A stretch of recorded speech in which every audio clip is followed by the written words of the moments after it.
Naomi Daviola Setiani atau sering disebut dengan Vio, ia berumur 17 tahun yang merupakan siswi SMK Negeri 3 Semarang.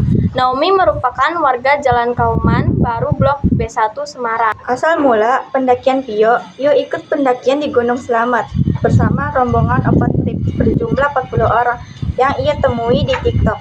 Vio berangkat ke jalur pendakian Gunung Slamet wilayah Purbalingga dengan naik motor sendiri. Dan itu bukan pengalaman pertama bagi Vio. Sebelumnya Vio pernah mendaki Gunung Ungaran. Vio menjelaskan ada 3 kelompok dalam pendakian bersama itu. Mereka baru bisa melakukan pendakian pukul 23.45 WIB. Mereka tidak mendirikan tenda sehingga langsung turun begitu sampai puncak. Awalnya aman-aman saja, jalan sesuai jalurnya, naik puncak juga sesuai jalurnya. Sampai Pelawangan itu jam 10 WIB dapat sunrise di perjalanan. Terus naik ke puncak sampai atas sekitar jam 12 WIB. Vio tergabung di kelompok 3 yang terdiri dari 7 orang, tapi 3 orang sudah turun duluan. Sementara dia bersama 2 laki-laki dan 1 perempuan lainnya baru naik ke puncak saat ketiga orang itu sudah turun. Kita naik berempat terus turun. Kita berempat kita gandengan, mas-mas rambut pirang duluan. Saya mau nyusul. Saya kira saya bisa nyusul, tapi ternyata enggak. Saya capek, saya istirahat dulu. Cerita Naomi, saya nengok ke belakang masih ada orang, tapi nengok lagi yang ketiga kalinya itu sudah enggak ada orang. Melihat di depannya hutan, belakang, dan tak ada orang lagi, Vio pun panik dan teriak minta tolong. Tapi tak ada seorang pun yang ia temui saat itu. Itu hari Minggu, saya mikirnya harus mendampingi anak-anak ke gereja. Kalau nggak ada, nanti siapa yang mendampinginya? Yang dipikirannya pokoknya ke gereja. Mau turun atau enggak biasa. Karena di depan full hutan, karena enggak gitu, ucap dia. Kemarin ada yang bilang saya ambil jalur kanan, padahal enggak, saya ambil jalur tengah. Bingung harus kemana, lewat mana, benar-benar sendiri di sana. Vio kemudian mencoba mencari jalan keluar. Hutan itu dia susuri, terus sampai bawah. Akhirnya Vio menemukan pagar yang entah akan tembus kemana, sehingga dia memutuskan kembali naik. Tapi semakin saya naik, semakin teriknya naik. Jadi kita ngejar sesuatu yang nggak bisa kita kejar. Karena saya capek, saya berhenti. Saya ke sana kemari lihat-lihat sekitar. Sendirian di tengah hutan. Hujan pun mulai turun. Vio memutuskan memakai jas hujan, duduk dan beristirahat sambil melawan rasa takutnya.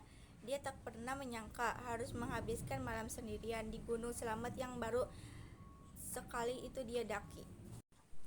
Terus akhirnya turun, istirahat tapi nggak bisa tidur, cuman menyandar di batu pakai tongkat kretik boleh.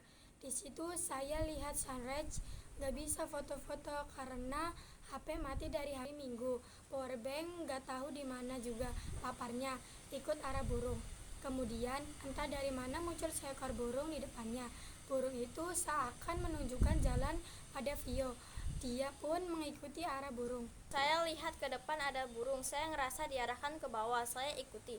Dia turun, aku turun, dia naik, aku naik. Tapi jalan yang dipilih jelek, jadi saya sampai luka-luka. Makan roti sobek, tak kunjung menemukan jalan keluar. Vio pun memilih kembali naik. Selama tersesat, dia hanya mengandalkan roti sobek yang tinggal 6 potong dan botol air mineral 1,5 liter yang diisi ulang dari air. Makanya benar-benar dihemat, sepotong buat sehari karena nggak tahu bakal sampai kapan. Bahkan sampai sekarang rotinya masih. Selama malam itu yang dipikirkan masih punya adik-adik. Gak mungkin saya ninggalin mereka, nyerah gitu saja. Mama papa susah-susah nyokolahin, masa hilang gitu aja. Nenek juga yang merawat saya dari kecil. Pokoknya saya harus ketemu, gak boleh hilang. Doa sama Tuhan, pokoknya semua pikiran tentang keluarga. Diterjang hujan badai. Saat terjadi hujan badai pada Senin 7 Oktober 2024 pukul 16 WIB, Vio memilih berhenti dan bersandar pada pohon hingga tertidur. Terbangun sekitar pukul 20 WIB, ia memilih tercah cahaya menembus gelapnya hujan. Saya terlihat ke belakang ada senter, tapi nggak tahu itu orang atau bukan. Habis itu jam 20 WIB saya milih tidur lagi, tapi nggak tenang hatinya, takut ada apa-apa, kata dia. Paginya makan minum, lihat sunrise, ditunjukkan lagi sama burung ada 3. Jengkelnya burung itu ngarahin ke yang akar-akar semua, kalau akar diinjak akan patah, kalau patah itu saya jatuh. Tangis lega Vio bertemu tim SAR. Setelah berjalannya lumayan jauh, sekitar pukul 9 WIB, Vio mendengar ada suara orang berteriak. Perasaan langsung lega saat itu juga. Harapan seolah datang. Yang teriak-teriak, "Mbak, Vio di mana?" Saya bilang, "Di sini." Di situ saya lega banget, udah ditemuin. Akhirnya ditolong sampai bawah. Vio langsung memeluk salah satu anggota tim SAR gabungan yang telah menjemputnya. Tangis lega pun pecah. Saat itu mereka kemudian turun dari pukul 10 WIB hingga pukul 16 WIB. Setelah bertemu kedua orang tuanya, Vio langsung menangis sejadi-jadi dan memeluk mereka.